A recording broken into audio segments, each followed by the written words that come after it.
The Drowning by Camilla Läckberg. Read by Eamonn Riley.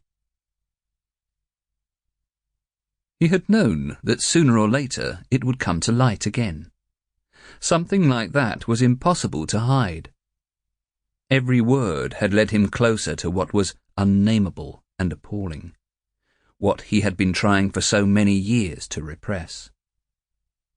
Now escape was no longer an option.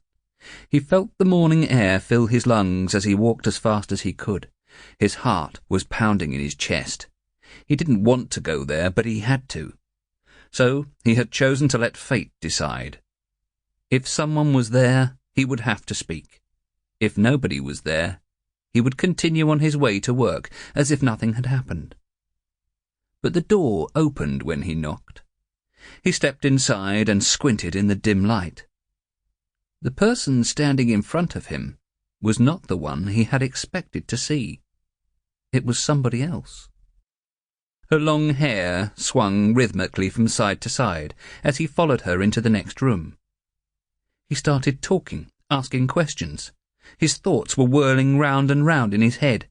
Nothing was what it appeared to be. This was all wrong, and yet it seemed right. Suddenly, he fell silent. Something had struck him in the solar plexus with a force that stopped his words in mid-sentence. He looked down and saw blood starting to seep out as the knife was pulled from the wound. Then a new stab, more pain, and the sharp blade twisting inside his body. He knew it was over. It would all end here, even though there was still so much he had left to do and see and experience. At the same time, there was a kind of justice in what was happening. He hadn't deserved the good life he'd enjoyed or all the love he'd been given. Not after what he had done. After the pain had numbed his senses and the knife stopped moving, the water came, the rocking motion of a boat, and when he was enveloped by the cold sea, all other sensations ceased. The last thing he remembered was her hair, long and dark.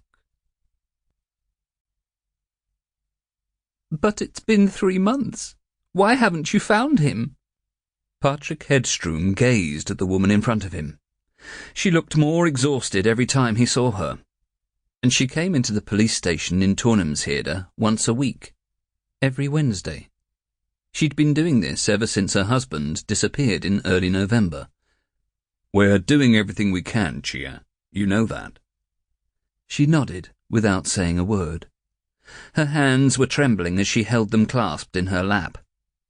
Then she looked at him, her eyes filled with tears. It wasn't the first time Patrik had seen this happen.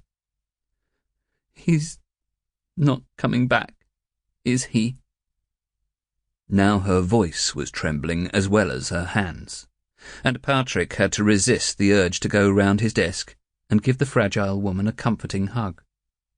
Somehow, even though it went against all his protective instincts, he remained cool and professional, considering how to respond.